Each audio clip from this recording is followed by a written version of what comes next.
Well, Kayleigh Christina, great to connect with you here. I know you operate ClearStem.com, clinical skincare for people who break out. And, when we think about acne, most people associate it with people in their teens. I know I dealt with it when I was a teenager. Pretty much everybody experiences it at some point there.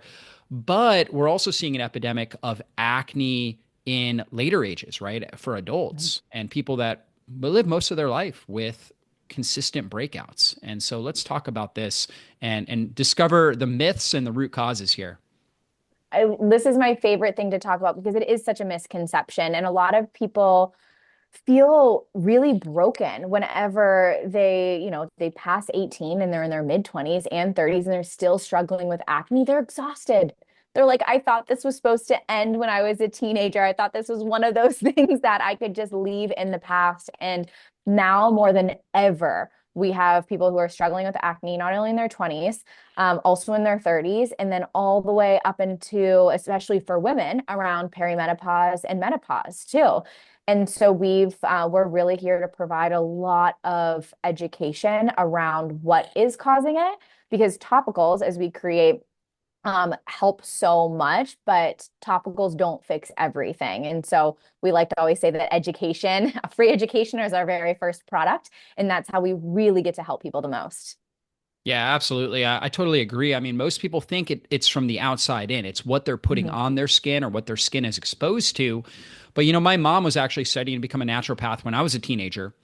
And she taught me that it was from the inside out. My older brother, he had really bad acne. And so I saw that and I was like, I don't want acne. And she said, it's because he's eating all the processed sugar. He's eating, like back then, this is in the early 90s, we used to cook in vegetable oil, right? Because we thought Yes. vegetable oil was healthy. And I could Yep. feel And it in in the Teflon air. pans. Oh, yeah. Oh, yeah, of course. Right. So we would have vegetable oil, we'd be cooking with it. And I could just feel it in the air, like that it was like impacting my skin. And it was just all the oxidative stress, all the damaging compounds that are produced, these polar compounds that are produced when you're cooking seed oils, right? So toxic. And so basically with that, my mom taught me, okay, if I'm eating processed chocolate with tons of, sugar added to it, chocolate bars, which I loved, right? That was going to cause me to break out. If I was eating French fries, all this kind of stuff. And so I realized the food I put in my body impacts my skin health, impacts my appearance, which to a teenager, that was huge for me. So that was kind of, for me, it was really big when it came to just understanding cause and effect, which Yeah. started leading me down the road towards getting into functional nutrition, natural health. So that was big for me, but most people never get that wake up call. They never really realize the foods that they're consuming, right? Things like that. And then there's also a big impact with toxins in skincare, right? That a lot of people are Mhm. putting on as well, and how that impacts our overall health. So let's talk about some of this stuff when it comes to some of the main myths about acne. Yes. So the way I like to look at it when it comes to acne and a lot of other health issues that are going on is we have a toxic load bucket in our body. And maybe 50, 60 years ago, there weren't as many things that were contributing to this toxic load bucket. We didn't have as many medications. People weren't heavily medicated.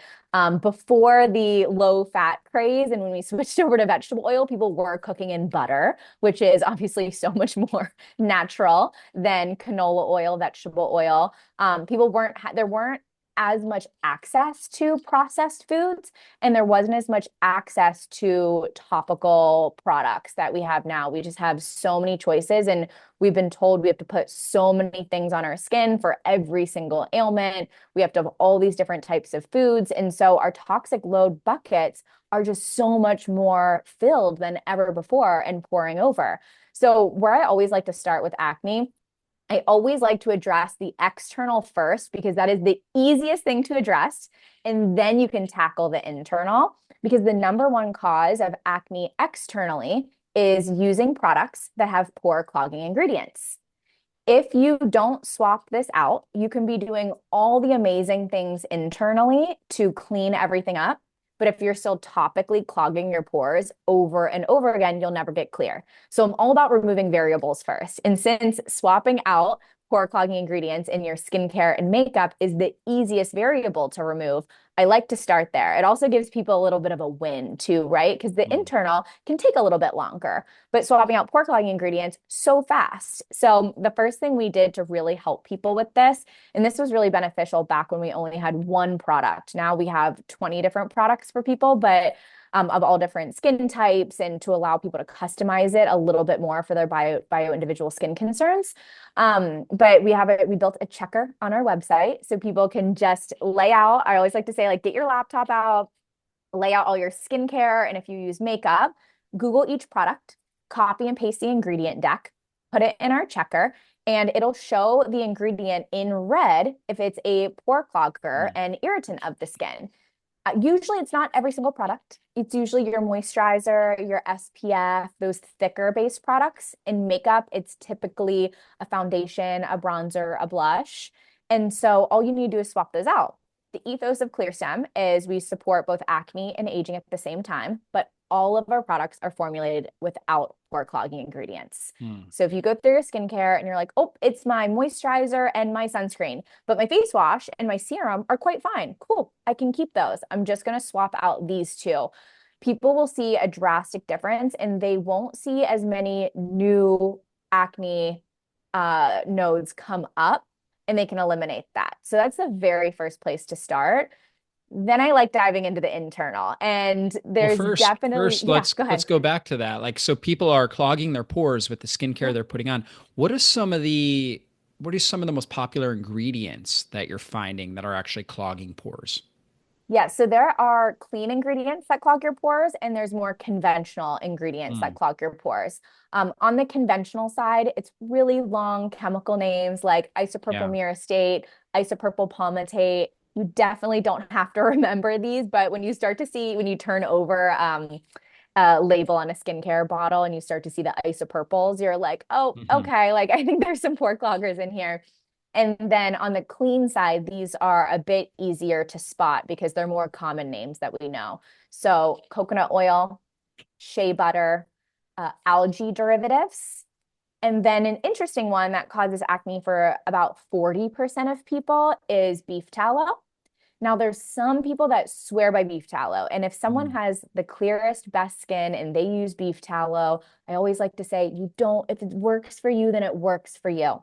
Yeah, that But happened to my wife. yeah, That happened to my wife. So we have some friends that have a beef tallow company where they yeah, basically, they make beef tallow. We love to consume beef tallow and cook with it. love to consume it. And they had a skincare product with it. And she started using it and she was breaking out with acne. And she's like, well, I don't want to tell them, but like you said, there's roughly, what did you say, 40% Yeah, so that the are breaking out with that? so when it comes to pore clogging ingredients, the official term is comedogenic if something is pore clogging. That's not as easy to remember and say for the average customer. So when you see non-comedogenic, that's also a testing that you can get done. Um, the testing is also not as accurate. It's basically a non-comedogenic testing. So if you see that on the front of a bottle, the goal is for that to mean it won't clog your pores. But really what non-comedogenic testing is it means it doesn't contain any irritants to cause a reaction in your skin. Mhm. So there's Okay. many times I've seen things labeled non-comedogenic, but they still have pore cloggers. It's just free of more irritants that would cause a rash for people, more of the liability component to it. But there's a comedogenic rating scale that goes 0 to 5, and 5 being this will clog your pores, you are going to break out, and 0 meaning it's safe and it won't break you out. Beef tallow is about a 2, so about a 40% chance. So someone who's a little more acne prone is most likely going to break out from the 40% chance. But there are some people that are completely fine on beef tallow. But again, it's Hmm. one of those things you want to test, and it does not work for everyone. Yeah, you got to personalize it. Yeah, we like to stick with the zeros for Yeah. ClearStem. So every single thing is a 0 on the comedogenic rating. Since our consumer base has either currently struggled with acne or struggled in the past, we don't want to leave any Right. ingredient up to chance. So they're all zeros. Yeah, that makes sense. I mean, you've designed your skincare company for people that have had Mhm. a history of acne, not people that have less have had less breakouts. So like for me, it takes a lot for me to break out, fortunately. I mean, if I'm eating bad, things like that, but skincare doesn't really impact it as much. So beef tallow is fine for me, but Yeah. my wife is the opposite, right? So it's, you want to make sure that if you're somebody listening to this, you most likely have had an issue with acne in the past. So you want to make sure that you're looking at ClearStem because your products are designed not to clog those pores and not to irritate and contribute to acne. An interesting thing for men too is a really important part of dealing with acne and healthy aging to your skin is properly exfoliating. And men Mm, shave their faces for the most part. mm. Most men shave their faces. You are naturally exfoliating and not even thinking about it on a weekly basis. And so you're actually helping remove that top layer. And so things can get out of your pore faster. So men who shave, their pores get clogged less. Women have to think about it and actively exfoliate with either a physical or a chemical-based exfoliant that's removing that top layer of dead skin to allow everything to breathe more. But women have to take a more active approach to it than men. They're unknowingly exfoliating once a week. Yeah, that makes sense. I mean, I shave pretty much every other day, and then I actually do exfoliating after that with a gentle, Oh, that's not like a great. harsh exfoliator. And I Mhm. found that like my face just feels so soft and smooth doing that on a regular basis. So yeah, Yeah, I think for it's so funny. Men are very more naturally prone to exfoliating because I feel like you guys want a clean, smooth face. yeah. Women don't actively think about that as much. Women are more thinking about wrinkles and anti-aging, so piling more things on your skin versus men. They're like, I just want it to feel clean and smooth. And so naturally, you have an exfoliating and a very simple routine, which can be so much more beneficial than a more complicated routine where you're just piling on thicker and thicker products that many times are pore clogging. Yeah, for sure. For men, it's really simple. Like when you shave, Mhm. like after I shave, then I just put on a gentle exfoliator. So there's harsh exfoliators, right? And there's gentle Mhm. exfoliators. And for me, I prefer the gentle exfoliator on my face, and then I just jump in the shower, right? Simple as that. It's perfect. I'm glad you brought up the harsh versus soft as well. I feel for so long we were trained that harsh is better for our skin. If Hmm. you think back to the products that are given to teenagers for acne, they're either really harsh prescriptives like an Hmm. Accutane, or they're really harsh topicals. Like I remember in the past, it was really popular when I was younger, was like that Differin gel and benzoyl peroxide based things that would literally rip your skin apart, leaving it raw, red, and irritated. And I feel like we used to do that in wellness as well. We'd think harder, better, harder, more results. When we're realizing in all areas of life, there's balance to it all. So gentle exfoliation. When it comes to workouts with people aren't going intense every day. They're balancing it with walks or yoga or Pilates and getting more sleep, no longer going to bed at 10 p.m., waking up at Hmm. 5 a.m. And so we're realizing that in all areas of wellness, but especially in skincare too, gentler is better because harsher things actually destroy the DNA. They destroy our natural acid mantle, destroy our natural barrier of our skin. And we need a really healthy skin barrier with our healthy oils because that's what protects us from the environment, from the sun, from pollutants. We are meant to have a strong acid mantle and a strong skin barrier. And if we're being really aggressive with harsh exfoliators and like benzoyl peroxide based, like really drying ingredients, we're destroying all the Hmm. things that protect the microbiome of our skin and actually make our skin really healthy in the long run. So gentle is most likely going to be Gentle. better for you when it comes to your Yes. skin. Now let's talk about the impact of nutrition on acne. Yeah. So this is where my mind was completely blown because I've always loved wellness and nutrition, but I feel like for so long it was based around weight loss. A lot of times we looked at nutrition from the lens of weight loss or weight gain.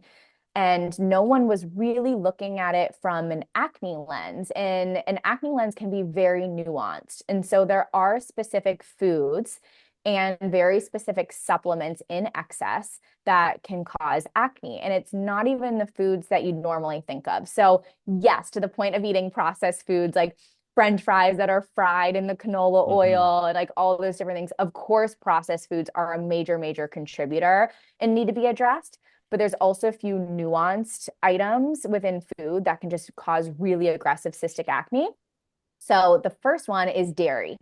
Um, not dairy doesn't break everyone out, but for a big consumer base of people who are more acne prone, they cannot have dairy every single day, or they will break out. You'll see dairy around where anyone would have a goatee. So kind of around that mustache line, down the sides of your mouth, and then up the jawline a bit. That's where you're going to see if someone is having dairy, that's where you're going to see the breakouts really concentrated.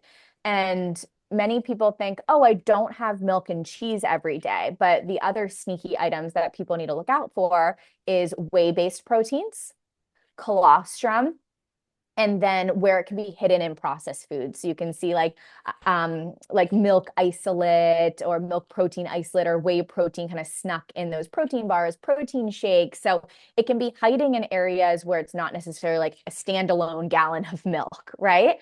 And Hmm. so I always recommend for people who are struggling with acne, removing dairy for 60 days. And then they can slowly introduce it back into their diet and see how their skin reacts. They might have a threshold of dairy. So dairy every day may not work, but maybe they can have dairy once or twice a week. And then this totally works for them. So it's all about everyone's bio-individual threshold. But for dairy, as it relates to acne, quality doesn't matter. As a firm believer, as like a nutritionist, everything else, integrative health practitioner, like quality, of course, always, always matters for dairy. But when I'm looking at it through an acne lens, the reason why it doesn't matter when it comes to acne is because the root cause of dairy as it relates to acne is the IGF-1s in it. So it's going to spike your IGF-1, it can spike your testosterone levels and cause your skin to produce a thicker, stickier oil and clog your pores faster. So that's why it doesn't matter if you're having organic, raw, grass-fed milk or conventional milk from the grocery store. Both of them still have IGF-1 and are going to trigger acne. If you're reintroducing it back in and you want to do it in the best way possible, totally go for the organic grass-fed. If you can find Hmm. regenerative farm milk, good and cheese, go for it. That's going to be the best way to introduce it. But just from an acne lens, dairy is dairy. Yeah, fortunately, I do great with dairy, so I have no issues with that. But I always get the grass-fed, organic, try to get Yes, as much nutrient dense, get the absolutely. most nutrient dense form of dairy. But IGF-1 is insulin-like growth factor Mhm. 1, and we have to remember that cow's milk is designed to grow a calf into a very, very large cow. So we have IGF-1 naturally in our bloodstream and in breast milk, but not at the same quantity that is in cow's milk.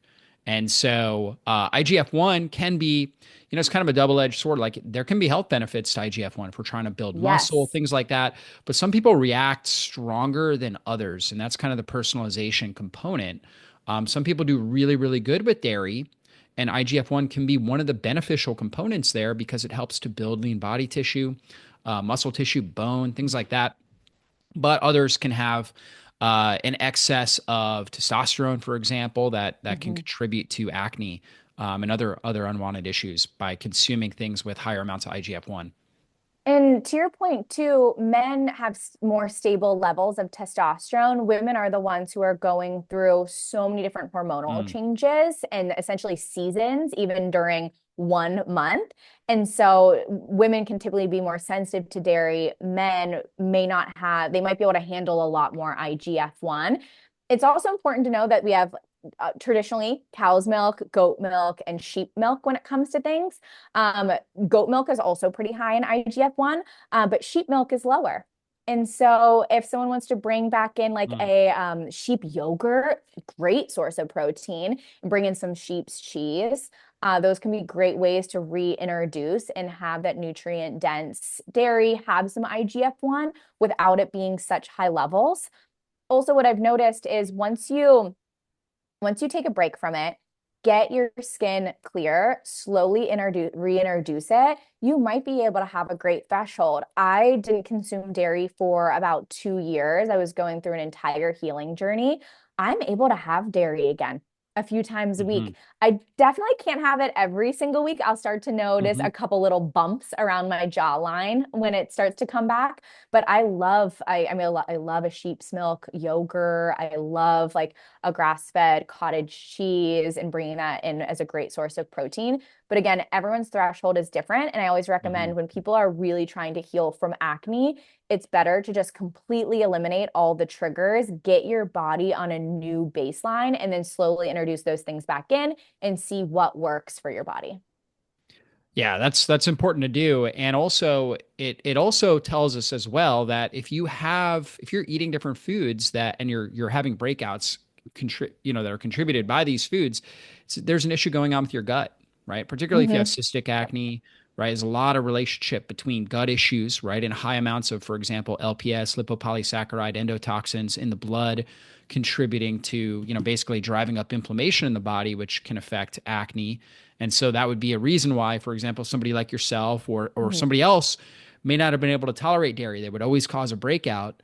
But Yep. once they go through this healing journey, get better, now they have a higher tolerance point for the dairy. Yes, I love that. I'm a firm believer that anything that comes from like animals and nature, it's not inherently bad for Mm. us. It's always going to have positive effects on our body. There might just be a period of time where, because of that toxic load bucket, it's just contributing more to the inflammation. We have to get everything to a new baseline and then bring it back in. Eggs is another really big one for people who are struggling with Yeah. acne. This was one of my big contributors. I had severe cystic acne, like up both sides of my cheek, down my neck, in throughout my mid 20s. It was debilitating. And I was having 4 eggs every single morning. And that's another thing that can really clog up in your body. You not only have progesterone, you have high levels of biotin, which high levels of biotin, if you're already acne prone, can just exacerbate it. And then you also have albumin protein, which when your gut is a mess and when there's other issues going on with your digestive system, it can be a really hard protein for us to break down. So it just starts clogging up everything. So eggs is one of those other ones that I absolutely recommend removing for a period of time. To our point, once I got a baseline, I love eggs. They are absolutely Mhm. back into my diet. Again, I can't have them every single day, but I have them probably 4 days a week, and that's my threshold for egg proteins. Yeah, it's great for people to know. And so you're going on an elimination diet, eliminating, some of these key foods that have nutritional benefits, right? Or Yeah. nutrient dense foods, but your body's reacting to your immune system. It's driving up inflammation in your system, and that's contributing to the acne. And it's probably contributing to other health issues as well that you may or may not even be aware of. Yeah. The last two, gluten is up there. I feel like that's no Hmm. news to anyone that's listening, Yeah. just because gluten is such a contributor to a lot of different health factors, whether it's joint pain, rashes, eczema, sinus issues. It really shows up. The inflammation shows up differently for everyone. But the slightly more acne prone person, or if someone's already struggling with acne and having gluten on top of it, it's a big factor. It's just, again, going to show up differently for people. And then the processed foods and sugars. So it's just continually contributing to that toxic load. Our body doesn't know how to break it down. It's like, where are my nutrients I'm trying to absorb right now? It's causing a more sluggish liver, more sluggish kidneys. And so all things that are so important for, our liver is meant to detox out hormones that don't belong in the body, to get them through, to filter our body. And when we're continually just dumping things in and overworking it, it can't focus on healing acne Mm. or rashes or other skin issues that are going on. It just doesn't have the time for that. It's too busy working on all those processed foods. Yeah, it makes sense. So processed foods, sugars, gluten, Mhm. dairy, eggs, those are the big things Eggs. that you got to consider when it comes to acne. Now, what are some of the best foods? Best foods. I love just lean proteins. Hmm. Absolutely. We need protein, Hmm. not only for our whole body health, but skin elasticity, collagen, DNA repair for our skin. And I travel a lot, so I love ordering from places that are like ranches online. Like Buy Ranch Direct is a great one, where you can find regenerative, grass-fed, organic meats of all kinds. Fishes I love. One of my favorite places to go for fish is Seatopia. Again, because I'm always Mm. in different areas where I might not necessarily have access to like the best grocery stores. Mhm. And so I found these amazing online places that'll have like regenerative or sustainable or really clean proteins that'll ship to you. And I always just find that more accessible for people, especially if they're in an area where their local grocery store doesn't have organic grass-fed meat. That's Mm. a real thing. And so I think it's really beneficial that these companies are starting to ship nationwide to people and really support people no matter where they live with access to really quality proteins. And then I focus on just healthy complex carbs. Like I love potatoes, sweet potatoes. I'll have jasmine rice is kind of the only grain I'll have, like a nice jasmine rice, and just fruits and veggies. Very, very simple. Just things you'd get from nature, the things that our body just know what to do with. I always say with acne, we don't need to complicate our diet. Of course, like antioxidants, like in Mhm. fruit and all those things are really beneficial, but I'm not going to tell people like, oh, blueberries are so high in antioxidant. You have to make sure you're getting a ton of blueberries because a lot of people just get fixated on these like lists that it's like, this is what you eat for acne. But it really is simple. A clean, organic, grass-fed meat, clean fish, fruits, veggies, complex carbs. My favorite thing to do for recipes, especially if people are newer to finding recipes that feel really good for their body, I'll think of all my favorite foods I like to eat and then just Google the paleo recipe version of it. Mm. Because paleo will be gluten-free and Yeah. dairy-free. And so there you have it. And paleo is very focused on eating just real foods. And so for all of our consumers where they're going through their acne checklist and they're like, oh my gosh, my breakfast foods were just taken away. I'm used to eating eggs every single day. And they're so used to having eggs, dairy, processed foods, they feel many times really overwhelmed of where to start. So I just say, just take all of your favorite meals, Google paleo version of that. There's your recipe. Start there. Yeah, for sure. I know for myself personally and my wife also, we find that when we eat a certain percentage of raw foods as well, it really helps. I just feel Yes. like hydrating foods like, like a great salad with high polyphenol, extra virgin olive oil, maybe some lemon or lime juice on there.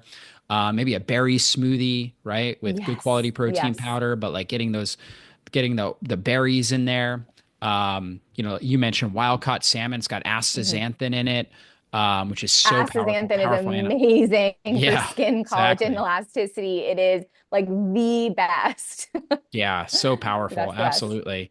Yeah, I just find, obviously I think just the way you mentioned it, really good quality protein. You want the protein's going to Mhm. help stabilize your blood sugar. You need it for building collagen, for everything that, for building lean body tissue in general. But then you got to make sure that you've got a certain amount of fresh, kind of Mhm. hydrating foods. They have structured water in them, natural structured water that really Yes. helps cells cleanse, detoxify, and helps bring nutrients into cells. So make sure you get a certain percentage of that. And that could vary. Some people may need more, some people may don't Mhm. need quite as much.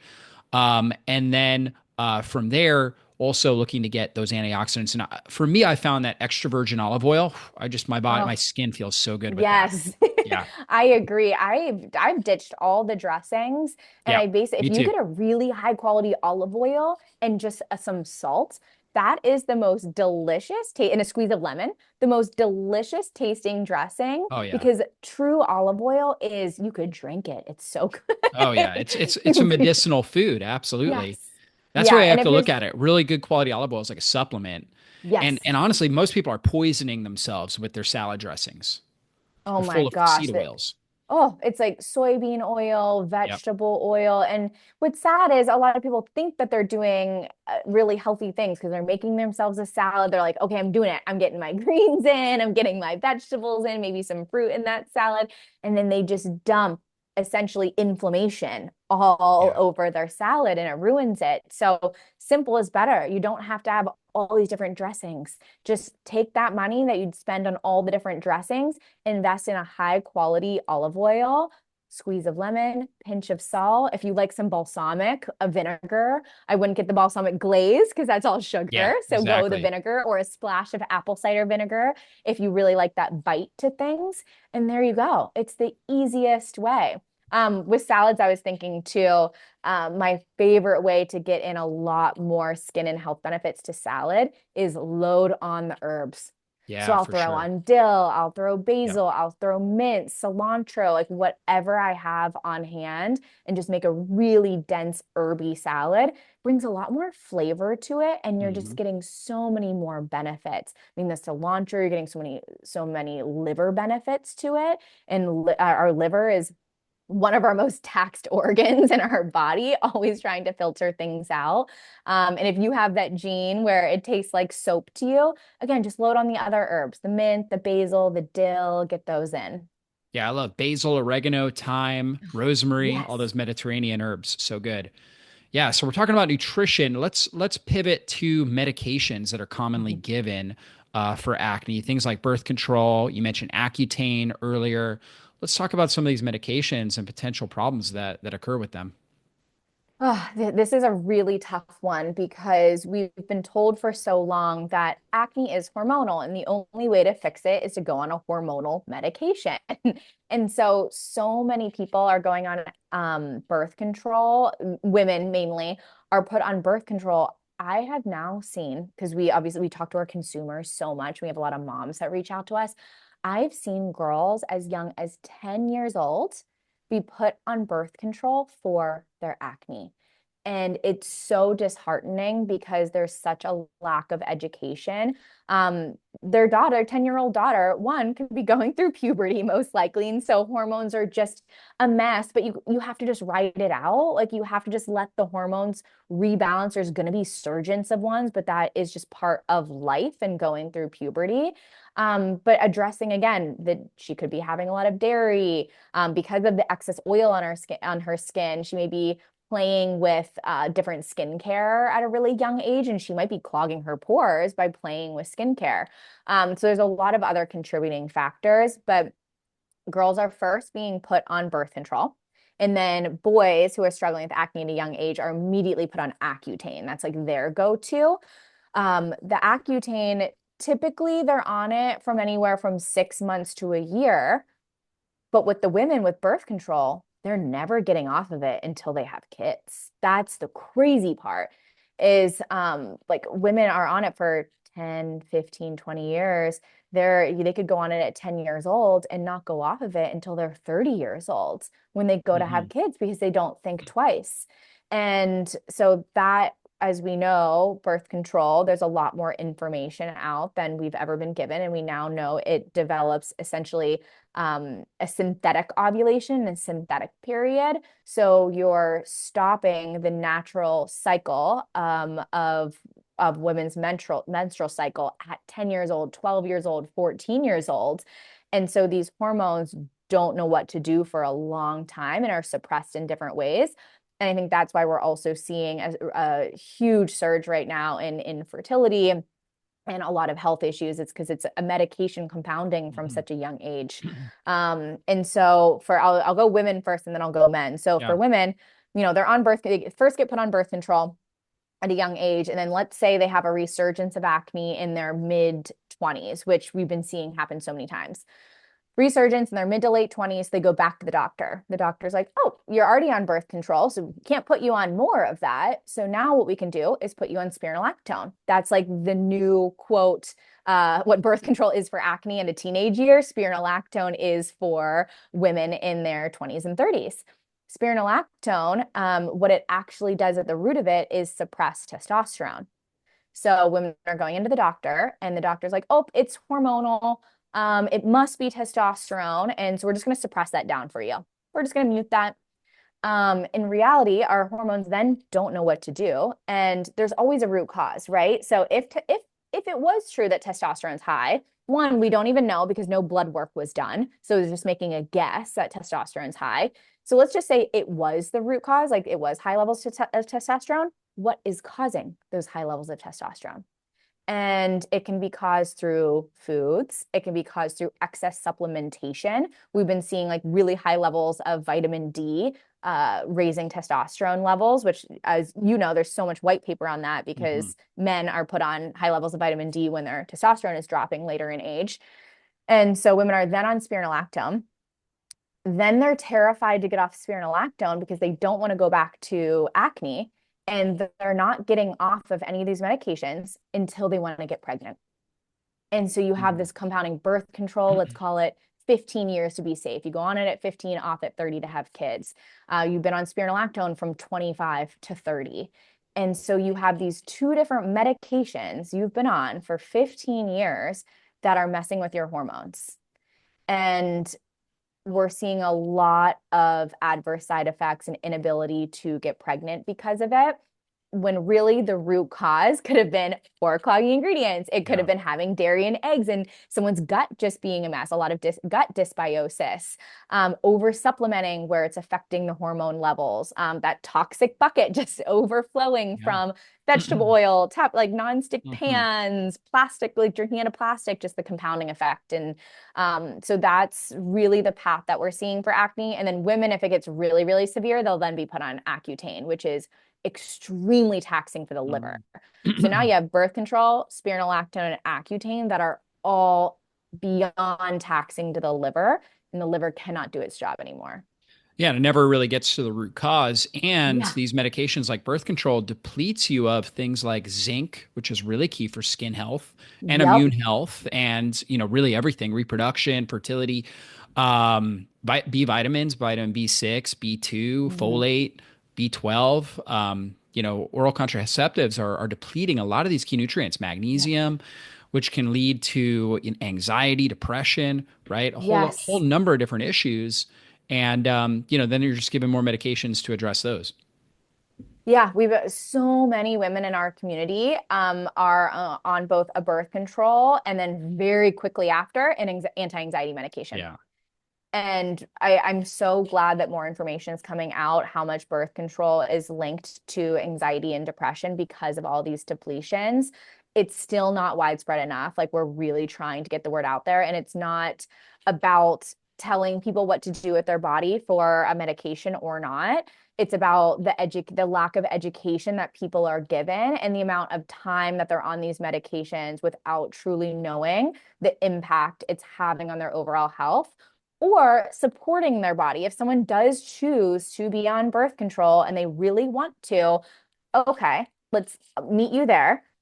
What can we do to support your body in the meantime? They should be having milk thistle and dandelion Hmm. tea every single day for their liver.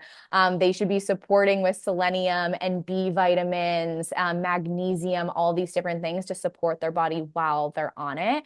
We're all about meeting people where they are and empowering them with the correct education so they feel like they're making a choice and the medication isn't making the choice for them.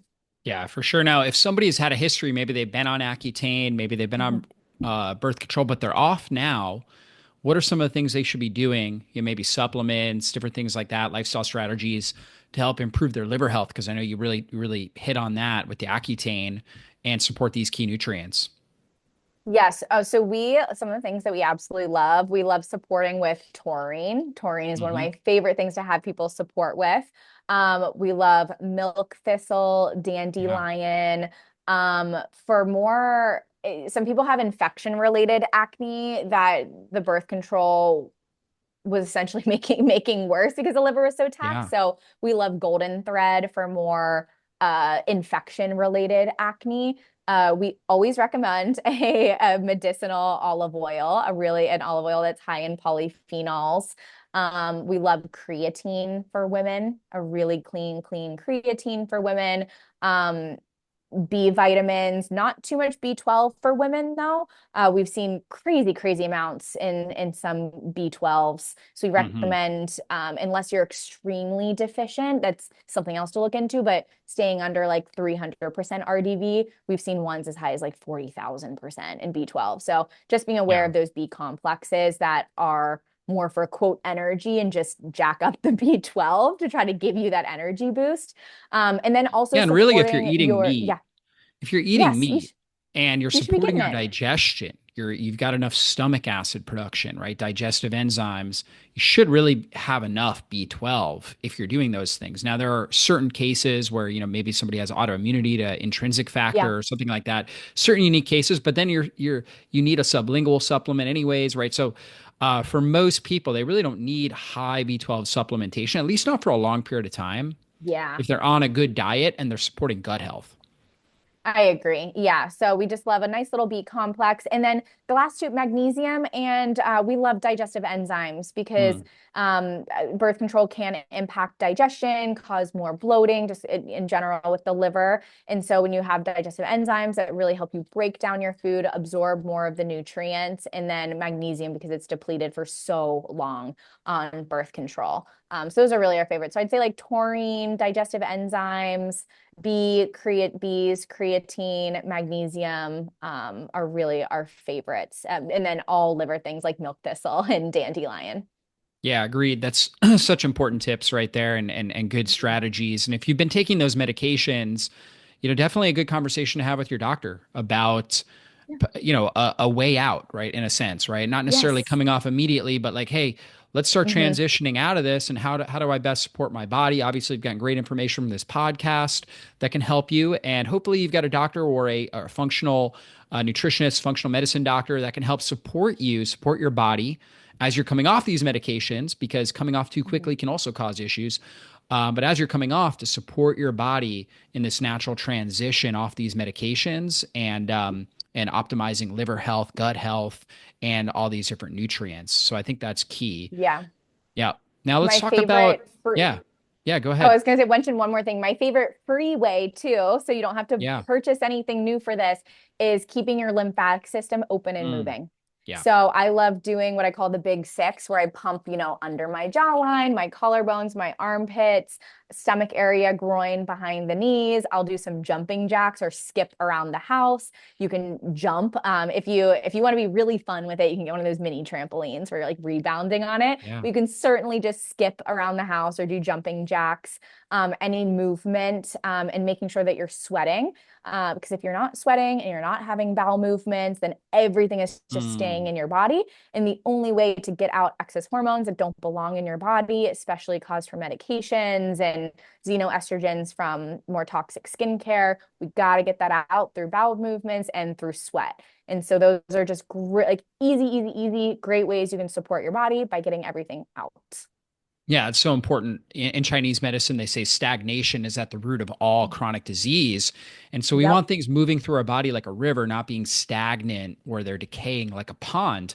So getting regular movement, exercise, you were talking about things for your lymphatic system. So kind of a self massage or rebounding, things like that. All of that really helps overall movement in our body. And then, of course, hydrating well is really key. And taking time to move your bowels. I always say, your large intestine is most active between 6 a.m. and 9 a.m. We should be having 1 to 2 really good bowel movements in the morning Yep. when we first wake up. And for some people, moving helps them. For some people, they need to sit still, right, for a period of time. So Mm. find kind of like the best posture. In a sense, be intentional about setting yourself up to have good bowel movements in the morning. And then also after a meal, a lot of times is another key time where people will have bowel movements. So I'm totally with you on that. You gotta be moving out toxins. You gotta pee and poop your way to good health. Yep, exactly. The easiest free things to do. Their body You knows what to got do it. with. You got it. Absolutely. Now, tell us about skincare. Let's circle back to that and what you guys are doing with ClearStem. Again, it's the clinical skincare for people who Mhm. break out. I believe the first company that was designed with skincare for people who have a history of acne issues. Yes, and we always like to say too, we are an internal and external company. So we talk about both aspects of it. We're not here to say that topicals fix everything, but like I mentioned, every single one of our formulations is formulated with what we like to call our clear pore promise. So we promise that your pores will be clear with ClearStem, formulated with zero pore clogging ingredients. That is our number one staple. And then we focus on things that are really multifunctional that help with both acne and aging at the same time. So think of it like we have our vitamin scrub that we were just talking about earlier, which is a really gentle physical exfoliant that's going to physically remove the dead skin cells. We have a really nice light bamboo mesh that's formulated with, and it's formulated in a hydrating base. So it's not going to be a drying exfoliator. It's going to be a hydrating exfoliator with that bamboo mesh in it. And then we have our gentle clean. So most people don't want to exfoliate every single day, and they might not be in a climate that tolerates exfoliation every single day. If you're in a drier climate, exfoliation every single day will not work for you. It might be a 2 to 3 day a week routine for you. So we have our gentle cleanser. No one needs to cleanse in the morning. The only people that need to cleanse in the morning are the ones that were using pore clogging ingredients in all of their skincare before bed, where they have to try and get it off. But if you're using products with no pore cloggers, you really have nothing to get off. So always recommend just splashing your face with cool water in the morning, just because you do sweat at night, you move around a lot, your hair gets on your face, especially if someone has slightly longer hair. So And cold splashing your water, face and cold water closes the pores, right? Yes, exactly. So love cool, cold water in the morning and Yeah. love lukewarm water in the evenings, because in the evenings is when you're doing your more corrective work Mm. and you want your pores nice and open so it absorbs everything Mm. and just soaks it right up. But the morning, just splash your face with water. And then we have our serums and moisturizer. For serums, it's kind of dealer's choice. So we have our Cell Renew, which is a more scar revision serum. It's going to be a base of hyaluronic acid, though, so really, really hydrating. And then on the more anti-aging side of things, we have our Bounce Back Serum, which is heavily, heavily rooted in peptides. And so those are going to be the little messenger proteins that tell your skin to repair itself. So for serum, some people use both if they're working on scars and wrinkles at the same time, Mhm. and some may choose one over the other. And then we have our moisturizer. It's formulated with bakuchiol. Bakuchiol is nature's version of retinol. So everything you'd want from a retinol as far as cell turnover and like really healthy skin cells without any of the negative side effects. No sun sensitivity, no irritation, no redness. But bakuchiol comes from a flower, which is really nice. And just like, again, really helps keep that skin hydrated and healthy and turning over at a proper rate. And then SPF, mineral based always, always mineral based, never chemical based, and only on face, neck, and chest. If you're avoiding the sun during the really high UV index times already, we are firm believers that you don't need sunblock on the rest of your body. You want your body to absorb the vitamin D. But we also want to protect our face, neck, and chest because the skin is so thin, it gets burnt Mm. really easily, and that's where the really aggressive signs of aging happen. And so face, neck, and chest for mineral-based SPF, we have our UR Sunshine, which just melts into any skin tone. It's my favorite part about that formulation is from the lightest of skin to the darkest of skin. It's a mineral-based sunscreen, but we've slightly tinted it so it has a sheer effect on all different skin tones. That's all you need for morning. And then evening is, again, more the corrective work. So evenings when you can exfoliate for when your skin is ready for it. After you exfoliate, I recommend 2 to 3 days a week an exfoliating serum. That's going to be the chemical exfoliant. And so we like to use mandelic acid. It comes from almonds and it's like the Goldilocks of acids. So on acid on the scale, you have salicylic, which is the super drying. You see it for spot treatments. Doesn't really do much. And then you have glycolic, which is a harsher acid.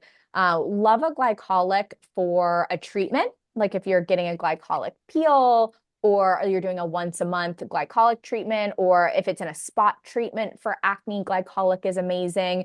But for everyday use, it is too harsh. So the Goldilocks is mandelic acid. You're going to put that on your skin. The cool thing about mandelic acid is it actually dissolves clogs. So you physically exfoliate, which is essentially the gatekeeper. Then you put on mandelic acid, which is our Clear serum. It gets in there and it physically dissolves the clog, while at the same time, it is a collagen stimulant. So Mm. again, it's going to help with acne and aging at the same time. With acids, The key thing that no one ever educates about is acids need to sit alone on your skin to do their work. So you're going to want to let it sit for about 10 to 15 minutes. Do the rest of your evening routine, make some tea, wind down, read, get in bed. And then you're going to follow with hydrating serums, moisturizer after that. But anything you put on top of an acid is going to neutralize. So it's going to do most of its work in that 15 minutes. Really good to know. So you guys have the whole system set up. And when people order the Yeah. kit, it kind of helps walk them through how to do this. Exactly. 4 easy products, so simple. And then if you don't have a mineral-based sunscreen that you love, you can always add on the mineral-based sunscreen too. But really 4 products is all you need. All the other ones, they're going to be really focused on other areas. So we have an eye serum if you want more of a peptide treatment around your Mm. eyes. We have a lip treatment. We're releasing more serums that are corrective for different areas that people are working on. So again, taking a more bio-individual approach. A spot treatment if you're currently really struggling with those breakouts every single day. But as far as your daily routine, 4 to 5 products is really all you need. Yeah, it's great to know. You guys have a great system, guys. You can check it out at clearstem.com. Again, clinical skincare for people who break out. Kayleigh, this has been great. Really, really great resource for my audience here and just great information on this podcast. Any last words of inspiration for people? I'd say if you're currently struggling with acne, go through the checklist we mentioned in this podcast. Like, really just go step by step. If you head to our website and take our quiz, we also give you the written form of this checklist because there's so much information out there. And with acne, when you can just check those major things off your list, you are going to see such a difference in your skin really quickly. And then if you need to go one step further, like if you've gotten 80% clear, but you're still really struggling with your skin, always recommend blood work, and blood work through more of a functional practitioner, naturopath, someone that's going to look at it through optimal ranges, not average American ranges, that can really show you what's going on. Because the things that we didn't talk about when it comes to acne, it can be bacteria, fungus, yeast. It can be viral and immune function. It can be parasites, heavy metals, liver stress, certain deficiencies. And all of this that's more bio-individual for you can be seen through blood work. So you're not experimenting with a bunch of different niche supplements that should be done through a protocol and with a practitioner. So always recommend going and getting your lab work done if you're really trying to get over that last hump of acne. Yeah, that's great. Thanks for that, Kayleigh. Definitely, guys, go over to clearstem.com and check out the skincare and also sign up, take their little quiz. And that quiz tells them what kind of skin, right? Like basically like what products would work best for them or what kind of Yep. skin type they have. And then they also have their clog checker, right? Or the Mhm. product checker Yes, where they can. the pore clogging checker. Yes, Yeah, it's under our resources tab. That's the very first place to start before you tackle internal. Just remember that's like the biggest perfect. variable to eliminate first. Perfect. Sounds great. All right. Thanks again, Kayleigh. Be blessed, Thank everybody. you.